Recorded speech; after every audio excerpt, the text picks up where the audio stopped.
फुल tight झाल्या कोजागिरीला. लोक दूध घेते ते पटपीले टाईट झाले आणि रस्त्याने निघली. एकाच गाडी होती का जण, त्यांना लंगवीला लागली. त्यांनी रस्त्याच्या कडेला गाडी लावली, लंगवीला गेलं. चेन खुलली, त्याला विहीर दिसली खाली, विहीर. पौर्णिमा होती, चंद्र विहिरीत दिसला. तुम्हाला चंद्र विहिरीत पडला. चंद्र विहिरीत पडला, तो आटला होता. कॉमर्सवाला आनंद म्हणला चंद्र काढलाच पाहिजे. मग आपल्या जगण्याला काय माहिती. सायन्सवाला गेला बादलीन द्वारखांड घेऊन आला.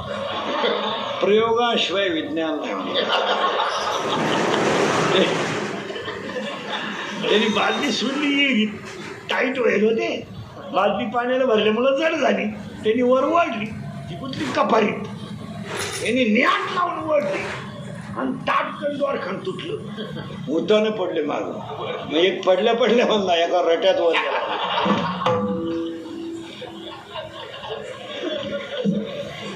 आता दोन सांगू, 2च वर्षात 5 घडणार आहेत. 1-2 वर्षानं घरात माणसंच राहणार नाहीत. का? प्रत्येक माणसाला एकच मुलगा आहे आणि एकच मुलगी आहे. मुलगी नवऱ्याच्या घरी आहे, पोरगा बाहेर आहे. घरात माणसं कुठे? 6 खोल्या बांधून ठुल्या, पाणी द्यायला माणूस नाही.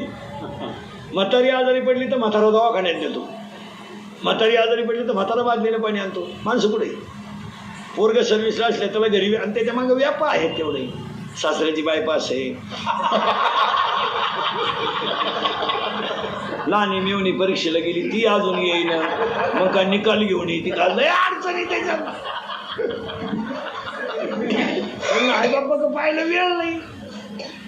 आणि खरे देवाचे लोक पाया पडायला तयार नाही. आणि मग त्या आईबापांना पश्चाताप आहे. अशी 50% म्हातारी माणसं घरात पश्चातापात आहे. काय मध्ये तुमचे पैसे पण बँकेत काढून द्यायपर्यंत गेलं पाहिजे ना. त्याला 100 रुपये काढायचे, कुणी त्याला भरून द्यायना ना. स्लिप तर भरून दिली पाहिजे. म्हाताऱ्या माणसांकडे पाहण्याचा या 2-4 वर्षातला दृष्टिकोन पूर्ण लोकांचा बदलला आहे. महाराज, माणसांची प्रवृत्ती इतकी खाली गेली. मुलीला मुलगा पाहुणा आला, पसंती झाली. त्या मुलीच्या बापाला म्हणलं तुमचं फायनल झालं ना हो. तो काय म्हणणं माहिती का, घर चांगलं आहे हो, पण त्याला 3 भाऊ आहे हो. मुलगी एकाला द्यायची का तिघाला द्यायची? एकाला. पण मुलाला जास्त भाऊ नसावात इतके विचार खाली आलेत का नाही बोला. जुनी माणसं म्हणायची अरे कौलाचं घर आहे, दारात 100 म्हशी आहेत, दारात लक्ष्मी आहे, पोरगी देऊन टाका. 10 वर्षापूर्वी मुलगी जर गरीब असेल, भोळी, तर मुलीची आई म्हणायची बाई एकत्रपणात तुही पोरगी 12वीला गेली, लग्न करून घे, वायद्याच्या भानगडीत पडू नको, तू आहे भोळी, दिवस काढून घे, जगाच्या लाजकाज निघून जातील. काय सुंदर सल्ला होता आईचा. आता आई 2-4 वर्षापासून सांगते एखादा महिना पाय, सगळ्यांचा अंदाज घे, नाही तर पाहुणा इकडे घेऊन ये. कोणचं 1 नाही 2 नाही. आपण पाहुण्याला टपरी टाकून देऊ. आता काय बोलायचं बाबा. मग तो बाबाला हुशार, बाबा हुशारच राहते महाराज. तो चप्पी केलेला सापडितो. तो चप्पीवाल्या जवळ गेला, मला रामराम. म्हणला मी चुलत भाऊ आहे. चुलत भाऊ म्हणजे दुश्मन.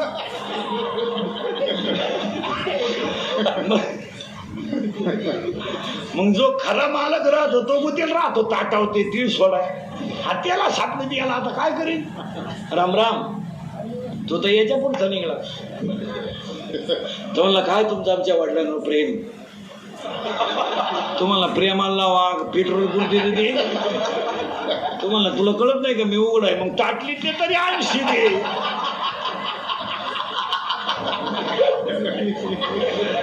लय वाईट दिवस आहेत महाराज. मला एक सांगत असलेली माणसं, महाराज माझं कीर्तन महाराज म्हणून कधी ऐकायचं नाही. महाराज उलथुद्या मरून दिली.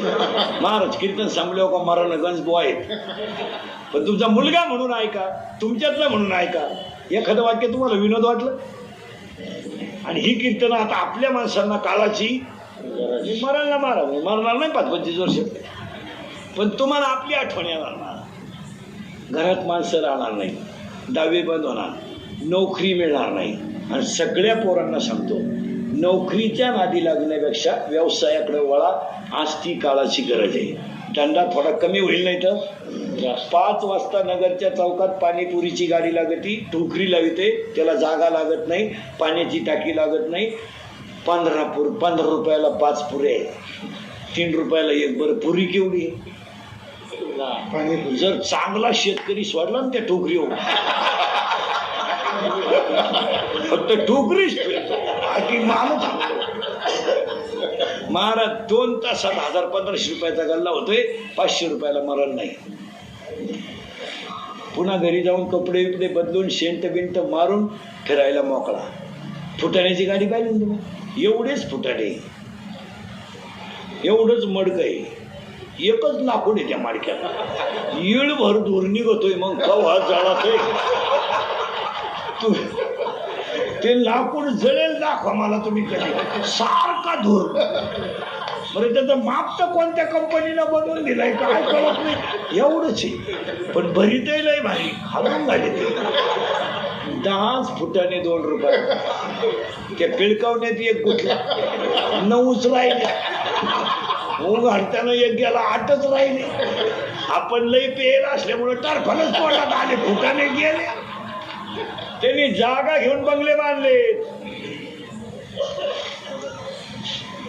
नाही.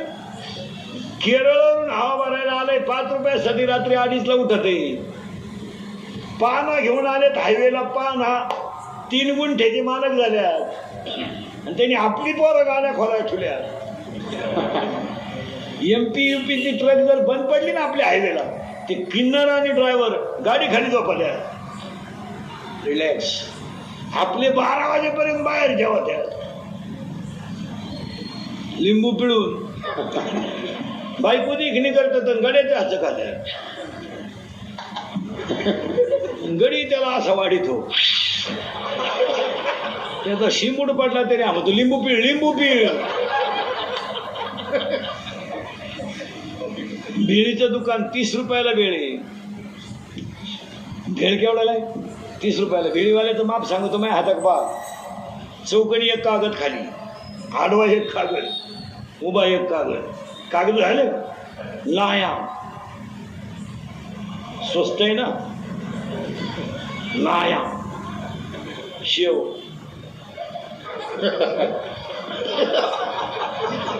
पापडी, डाळी.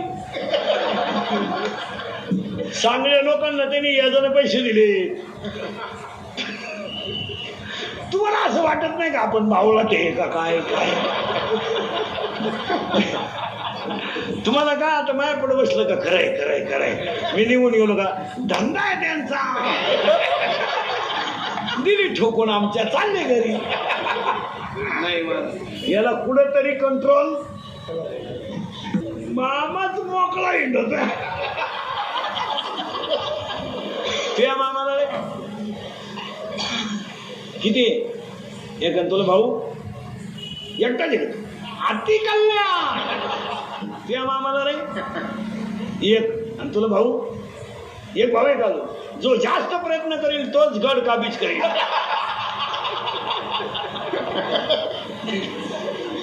हो अवघड आहे. आणि 4थी गोष्ट घडणार आहे, शेतकरीच राजा होणार आहे. आता थोडा निसर्ग आपलाय. फक्त शेतकऱ्यांना एक महाराज म्हणून ऐकायचं नाही, पण तुमचा मुलगा म्हणून 2-3 वाक्य ऐकायचे. ऐकाल? 1. शेतकऱ्याने शेतीला जॉईंट व्यवसायच केला पाहिजे तसं सूत्र बसणार नाही. 4 वेळे महिन्याने 6 पाणी गावाला भरून 500 रुपये बाजार मिळेल. गाय पाळा, बैल पाळा, शेळ्या पाळा, कोंबडी पाळा. कोंबडी साधं उत्पन्न नाहीये. सोलून कोंबडी 130ला आहे, भाजून 140ला आहे, बॉईल करून 180ला आहे आणि शिजून 230ला आहे.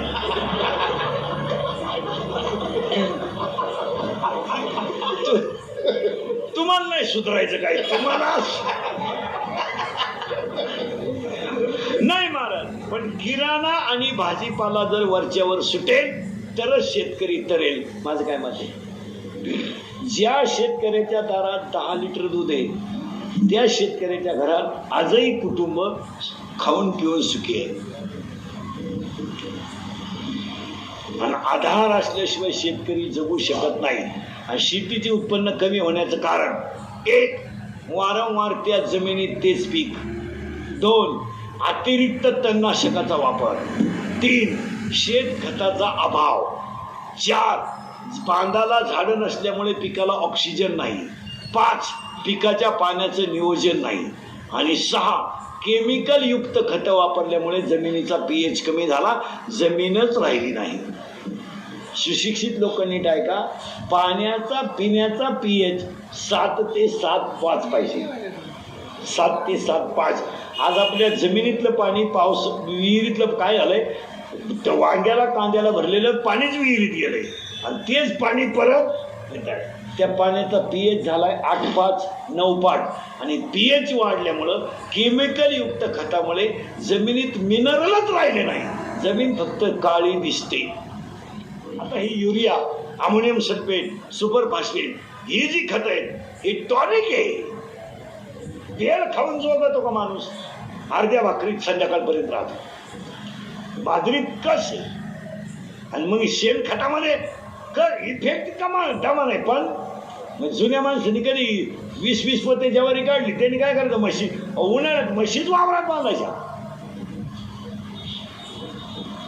आज एक आपला माणूस म्हणून देवीदास कर्डिले, त्यांच्या पाठीमागे सगळं त्यांचा कर्डिले पाटील परिवार, या सगळ्यांनी त्यांच्या कुळासाठी एकदा देवाकडे मागायचं आहे. काय